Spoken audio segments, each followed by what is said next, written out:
It is Saturday, March 27th, 2021.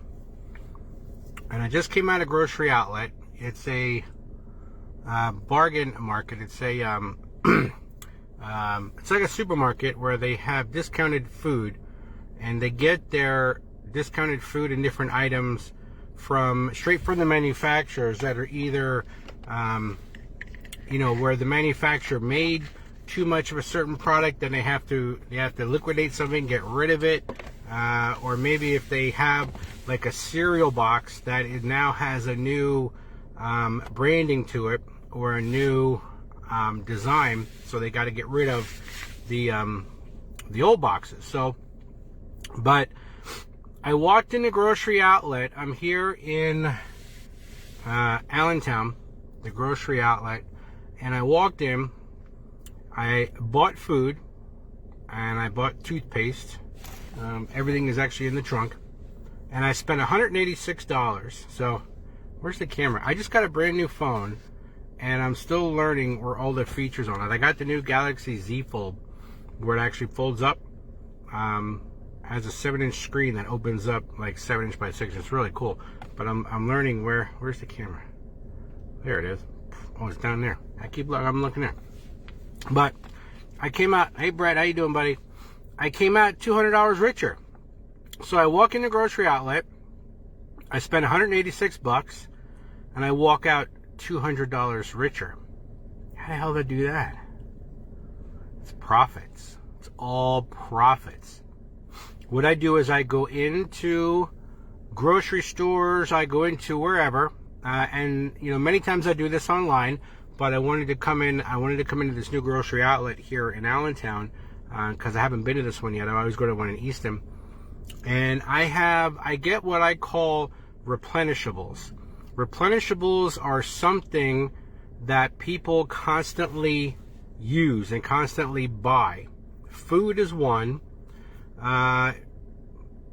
Any kind of food, drinks, even Propel, groceries, toothpaste, toothbrushes, and it doesn't even have to be grocery. It can be anything, something that people will buy over and over and over again. Shampoo. What else did I get? I got 8 boxes of Pop-Tarts. I got 5 boxes of the Mountain Green Keurig coffee that has the Keurig pods, cup things in it. And grocery items, coffee, things like that are things that I sell all the time. I can go to any grocery store and pretty much pick up the same stuff, buy it, put it on Amazon, and sell it and make a profit. And that's what I did tonight. Now, I still have to go to Ollie's yet after this video, but I went in the grocery outlet and came out $200 richer.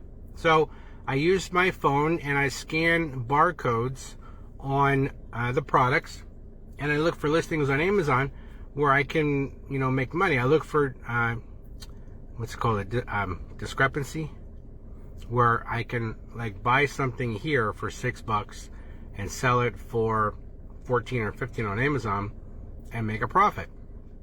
Amazon's fees are usually, I like to calculate right around 30% roughly. So what I do is if I buy something for $5, I like to be able to sell it for 15. Okay, so if I buy it for $5, I sell it for 15. So Amazon will, after they ship the product to the customer, Amazon will keep roughly $5, and they will deposit $10 into my checking account. Well, out of that 10, I have 5 that goes to pay for my product, gives me that money back, so I made another $5. So I always look at it, my formulas in thirds. So it depends on what it is, though. If I can buy something for $50 and sell it for $100 and profit $20-ish or more, then I'll buy it. So my lowest percentage ROI is 30%, and I try to make a minimum profit of like $4. There's times where I'll buy something where I'll profit like even $1. I'll buy something for $3 and profit $1. That's still 33% ROI, but I'll only do that if Amazon is selling a lot of them. Like I bought some toothpaste where I spent $5 on a pack of 3 for Tom's toothpaste, and I'm gonna profit $2 on each one. There's like $1.80, I think it is. And that's okay because I bought a bunch of them and they sell over and over and over again.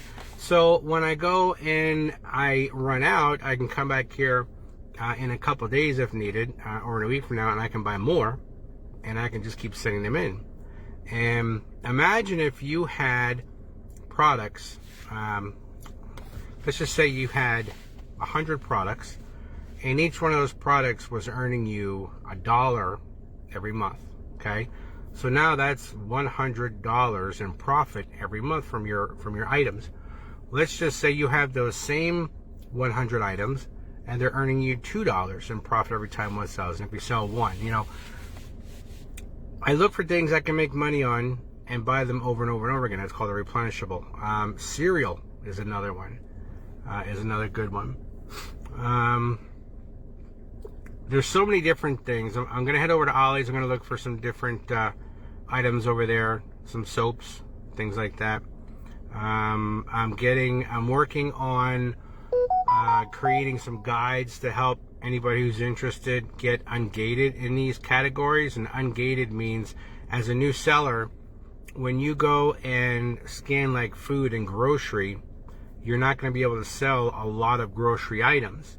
So, but there's a way, that a little process thing that you can do that will allow you to go through this process, get the documents that you need from buying from a wholesaler, get the documents that you need from them, you send them, screenshot whatever over to Amazon for approval, and then Amazon most likely will approve you to sell in that category, like whether it's, you know, Propel or just a general grocery category. Sometimes you'll get ungated to sell in grocery. You'll be allowed to sell in grocery, but you won't be able to sell certain brands like Kashi Foods. You can get ungated in grocery, but the brand Kashi is another thing you have to get ungated for from a wholesaler or a supplier that sells Kashi products. So, I sell Nike products. You can get ungated for Nike through the same way, finding a wholesale dealer for Nike, Adidas, things like that. The ungated guide that I wrote, it's 29 pages, and it goes over step by step how to get ungated or how to get approved to sell grocery, topicals, and OTC. Grocery is all different kinds of food, which is what I just shot for tonight. Topical is anything that goes on your skin, like suntan lotion, you know, face cream, makeup, all that kind of stuff. Anything that goes on the human skin is considered a topical. You're not able to sell those on Amazon. You have to get approved to sell those. And the other one, OTC, is over-the-counter products like medications like Therafu, the medicine, Theraflu, that's it. And items like that, you know, some medicines, Dayquil, things like that. They sell very, very well. I had a conversation with somebody the other day where I told them that I was buying a certain thing for $5 or $6 and selling it for almost $20 on Amazon, and she was like, why don't people just go to the store and buy it? If they can go to the store and buy it for $6 or $7, why don't they just go to the grocery store and buy it? Why do they spend $15 to $20 for the same item on Amazon? And I said, there's many reasons why they will buy it on Amazon and spend double the money to have it. One is maybe they live in a rural area and they just can't get out as much as they want to, or it could be 40 miles away to the closest grocery store kind of thing, and they don't want to drive. It could be somebody who's older that can't get out of the house. It's easier just to have things delivered to them. It could also be the area that you live in. If you live in New York and you're in like a tight city where maybe you don't have a car, and you live in an apartment on the 20th floor in a skyscraper, and it's just too much of a hassle to go to the supermarket to buy, a box of cereal for breakfast. So you go on Amazon, you order it, and within 2 days, it's at your front door. It's convenience. Convenience is what makes people buy the stuff on Amazon. What was the other reason? Oh, the coronavirus. Many people are still afraid to go out in public and see people because they're afraid of catching corona. And so what they'll do is, because they're afraid to go out and live their own lives, they will just buy things and have things delivered to them, and they're willing to pay more money. So they could very easily just put a mask on and go into any store that they want and buy what they need. But many people are just still afraid to do that, so they'll buy it online, they'll buy it on Amazon, and the product, whatever it is, whether it's a toy or food, will get shipped right to their door. So how convenient is that? That is just so convenient. And I'm one of the people that supplies those products to these people all over the United States. And it's not difficult to do. Anybody can do what I do. I've been teaching friends how to do what I do. Close friends, people I don't know, people in the class that I just had, that's in next week. Wednesday is the fourth class, 4 out of 4 that I did, teaching this stuff. And it's not difficult to do, but it's a difficult business to continue. Okay? The things that you have to do to become successful selling on Amazon are not difficult things to do, but it's once you start, you find out how difficult it can be to find products. Like as a new seller, if you're a new seller, you may find it difficult to find products because you're gated in a lot of categories, meaning Amazon says, oh no, you're new, you can't sell that. Oh no, you're new, you can't sell that. No, you've only been in this for a week. No, you can't sell that. Tom can, because he's been selling on Amazon for 6 years, and he's allowed to. So we're going to give me, top priority over the new seller, because Tom has a 6-year proven track record. But as a new seller, you can still get ungated even on day 1 to sell groceries. Like I just came out of grocery outlet. All you have to do is find a wholesaler or a distributor that sells that product. You set up an account with that wholesaler or distributor. You buy product from them. You have that product shipped to your house. When you do all that, the distributor or wholesaler or manufacturer is going to give you an invoice. When you go on Amazon and try to sell a product and it says, no, you can't sell this, it says request approval to sell this. You click on that little button. It's going to ask you to upload a document saying, hey, I bought this from the manufacturer, or I bought it from a distributor, and I'm allowed to sell this. And then you upload that document. Amazon will take a look at it and go, oh, okay, he bought it from the manufacturer, or he bought it from a distributor or a wholesaler. So now Amazon will give you permission to sell those products. Not necessarily all the brands within that category. Like I said, you'll get ungated to sell grocery items, but you may not be ungated to sell a lot of brands within the grocery category. Like you can sell groceries, but you can't sell Kashi foods and cereals and things like that. I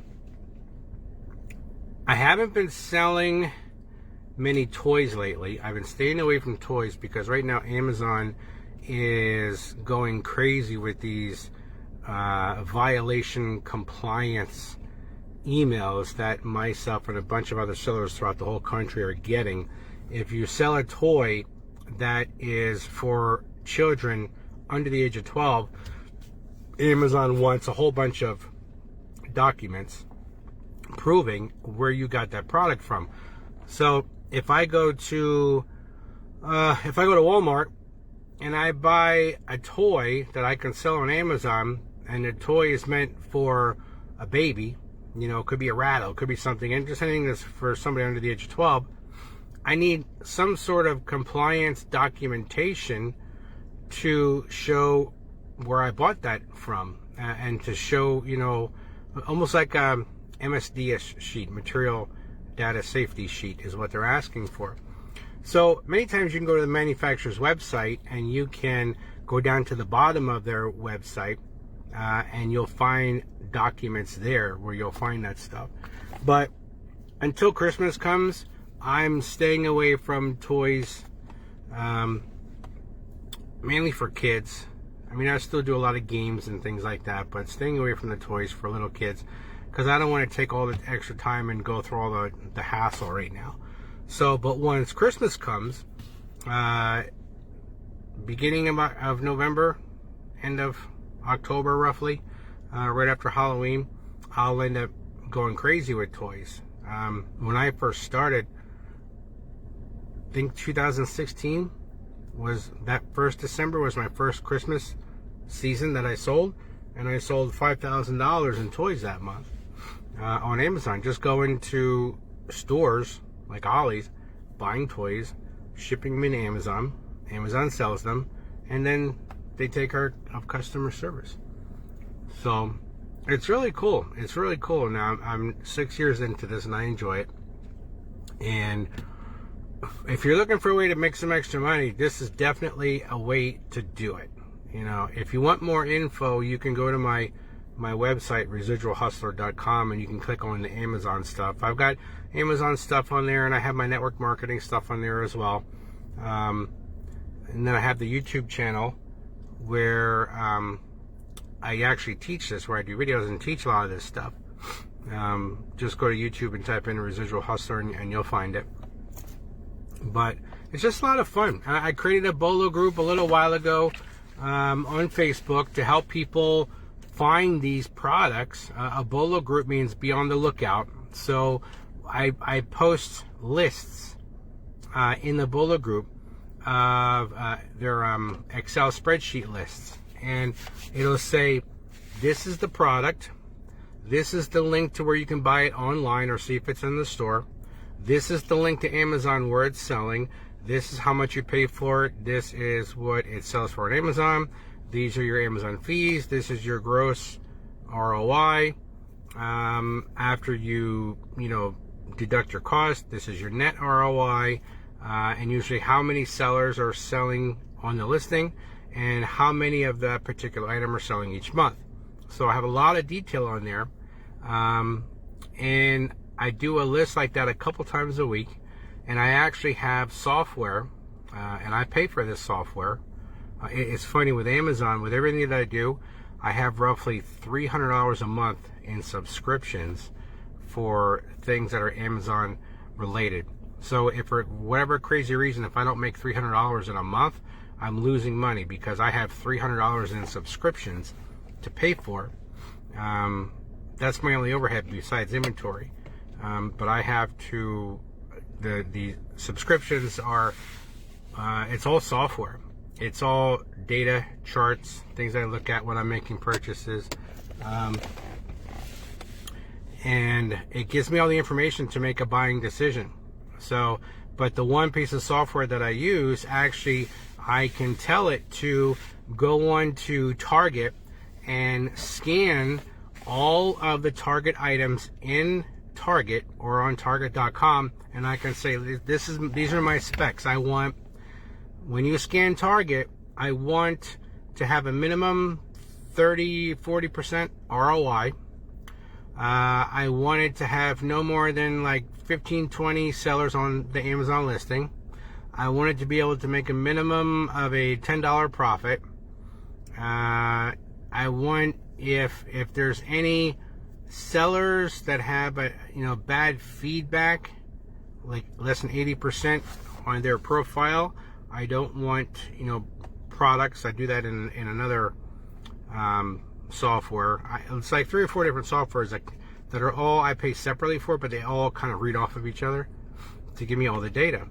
And it scans. It can scan thousands of products. I did a scan the other day, and I think 8,000 products came up for Target. And I'm like, oh my God, I'm gonna go through 8,000 products. So what I do is I narrow down my search, because after I do the search, I can click on filters and I can narrow down, okay, show me the ones with the highest ROI, show me this, show me that. But all that information and all that time that I spend to do that, I put into my Bolo group for the people in the group to see. So they can click on these items that I'm finding. You can buy them. I buy a lot online. I just had, what was it? Kohl's. I just bought a bunch of stuff on Kohls.com. Part of it was delivered today. Some of it's being delivered next week. Nike women's headbands. I bought some, I think it's mascara. I think is what I bought. And I bought a lotion.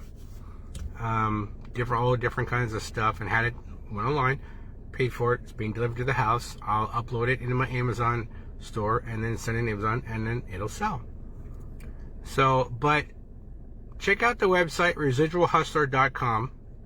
If you want to know more about the Bolo group, go to residualhustlerbologroup.com, and I've got examples on there of what I find and things that I put in the group. So, but it's fun. I mean, it's like, I had a friend of mine, George, start this a little bit ago, and I've been teaching him, and I went out to some stores with him, and he said it's kind of like treasure hunting. If you like treasure hunting, if you like looking for the gold, if you want to feel like a kid again, just treasure hunting, then Amazon is the business for you. So it's time consuming, but it's fun. You get to the point where after a year or so of experience, okay, I need to look for these types of things. And when you're just looking at the shelf, in whatever store you're at, when you're just looking at the shelf, you kind of know, okay, I've scanned that before, didn't do good, but I'm going to look at these items over here, and I'm going to look at these items over here. And here's a trick, something I've learned through experience. When I'm out, I was at the grocery outlet the other month in Easton, and I'm scanning some things on the shelf and looking for profit, and then all of a sudden, another shopper, a woman with her husband, walks up and is like 10 feet down from me, and they're looking at this beef jerky. And she's like, oh, this is a good price. This is a good price for this beef jerky, honey. We should get some. He's like, all right, let's get a couple boxes. So they got a couple boxes, like 2 or 3 boxes. They were like $6 each. And I'm like, okay, what are they so excited about? Well, what kind of beef jerky is this? So I go over there. So when they walk away, I go over to the beef jerky. I scan it. It's selling for $20 on Amazon. It's a popular beef jerky. I don't eat beef jerky, so I don't know. But I never heard of the brand name. It was like Buffalo Bill Jerky, something weird. But a box of it, you can get at a grocery outlet for $6, and it's selling on Amazon for $21 and change. And there were 3 boxes at that grocery outlet. They bought 2 or 3. I bought the last 3. I sent them in Amazon, and they sold in a week. They sold quick. So I went back to the grocery outlet, and they didn't have any more. Another reason why I came to this grocery outlet here tonight now in town was to see if they had any. They don't have any. So now I remember, okay, next time I'm at a grocery store, I'm going to look for this kind of beef jerky or discount stores and see if I can find more. So you kind of like build up like what I call like a replenishable list in your head and of products to look for. So when you're out scanning, you're like, oh, I recognize that, I recognize that. And scan stuff that you don't recognize. If it has like an odd name to it or an odd logo or just looks weird, scan those things, because a lot of them can be profitable. So, what else can I tell you? What else can I tell you without giving away all the secrets? I did that when I first started my YouTube channel. I had some videos up that were giving away a lot of secrets that the gurus don't want you to know, because they want you to buy a $2,000 course that gives those secrets. And I would get messages and emails from some of these other YouTubers saying, stop giving away the farm, or you're not gonna like what's gonna happen. I'm like, okay, no problem. So it's funny, you know, with Connect, we have our tight-knit community. With whatever you do that's outside of your family or work, you know, if it's like sport, you have your tight-knit community. If you're part of a Bible study, you have your tight-knit community. You know, where everybody within the community who does a lot of it, you know, talks. In the reseller world, it's the same thing. Once you've been selling for so many years and people start, you know, associating you with Amazon, and some of the people that have been selling for years or have these big YouTube channels, they find out about you, they're watching you, because they're making sure that the new kid on the block isn't giving away too much information. And that's what happened to me, and I had to delete those videos. There was another YouTuber who does, I think it was $3 or $4 million a year selling on Amazon, and he was already doing over, I think it was over $2 million a year selling on Amazon, he and his wife, and they have 2 little kids. They're both under the age of 5, and they started a YouTube channel, and they would go to a Trader Joe's. They would look for product to buy that would make profit on Amazon. They would go home, and they would make a video and show, I was at Trader Joe's and I just bought this, and I was at Trader Joe's and I just bought this, and they would show all their, you know, calculations. I was at Trader Joe's and I just bought this, and they would show all the calculations, meaning we spent $400, our profit is going to be, you know, $892. And they even, their YouTube channel grew so fast. They hit 35,000 subscribers, like really, really quick. And it got noticed by, oh geez. It was some TV news channel. And then they did an interview with these people. They were called Flipping Profits. If you go on Google and you type in Flipping Profits, you will find them. You'll find their website, but their YouTube channel, it still has a lot of their subscribers, but all the videos are gone. I think maybe just like one video is there, but I think all the videos are gone. They were getting threats from the reseller community saying, you know, okay, you're a nice American family, but you're giving away all the information. You've got to stop doing that. They used to have videos where they would make quick 2-minute videos. Hey, we found this. Here's the profit. Go here, get it. It's at Walmart, and go buy it. So, and when those videos get out, what happens? If 100 people watch that video, and 10 of them go out to Walmart and buy that product and ship it into Amazon, everybody is going to undercut everybody by 5 cents, a dime, 15 cents, 25 cents, $1. And then the price for whatever that product is selling for an Amazon starts to tank.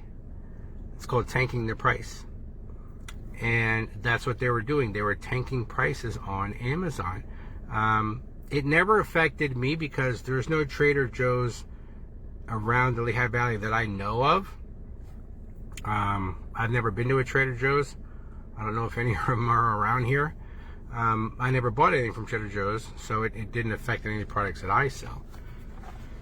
But that's why I have a lot of that stuff in the Bolo group, because it's where I just teach people in the Bolo group about that kind of stuff and do some trainings and stuff in there, and share products that I buy in the Bolo group strictly. Right now there's 140-ish people in the bolo group, and I'm limiting it to 200 because I don't want too many people in the group, because too many people seeing the same things that I'm doing could tank the price. So whenever you find these bolo groups out in the internet world, you will see that they are limited to a certain amount of people, usually no more than 150 to 200 people tops within these bolo groups, because you don't want too many people selling the same thing. So I think that's it. I don't know how long I've been on here. So I saw a bunch of people jumped on, but I just want to come on here real quick and give you guys an insight as to what you can do. It's not difficult. It's easy to do. It is just, it's frustrating in the beginning because you're learning what you can sell and what you can't. Just like your job. It's frustrating in the beginning because you're learning your job. Amazon is the same way, but it's your own business. I created a business entity for Amazon. I have a reseller's license. I have a EIN number. I am registered with the state of Pennsylvania. The IRS knows what I do. My taxes are due, what is it? April 20th is when quarterly taxes are due. So I just got done doing my personal taxes in January. Now I got to do quarterly taxes in the next couple weeks for my Amazon business. So the government doesn't come knocking on my door going, hey, we know you've got a business. We know that you've made this much money because Amazon can tell us, and pay your taxes. So every time I get a payout from Amazon, every 2 weeks, whatever that payout amount is, I take 30% of that payout money and I put it into like a savings account. And then I pay my taxes out of that money. And if any money is left over at the end of the year, I'll do something with that money. I usually buy more inventory. That's what I do. So, but 30% is a good safe number to use. So, all right, that's it. I have no idea how long I've been on here. It's already after 7 o'clock, and I will see you guys on the next video. If you have any questions, reach out to me. Go to the website, residualhustler.com. If we're Facebook friends, just hit me up on Facebook Messenger. That's fine. Or if you want to learn more about the Bolo Group, just go to residualhustlerbologroup.com. And on the website is a bullet of information. So also help you to get ungated to sell things like grocery and topicals and medications and things like that. So, but all right, guys, I'll see you on the next video or the next live or internet world. See ya.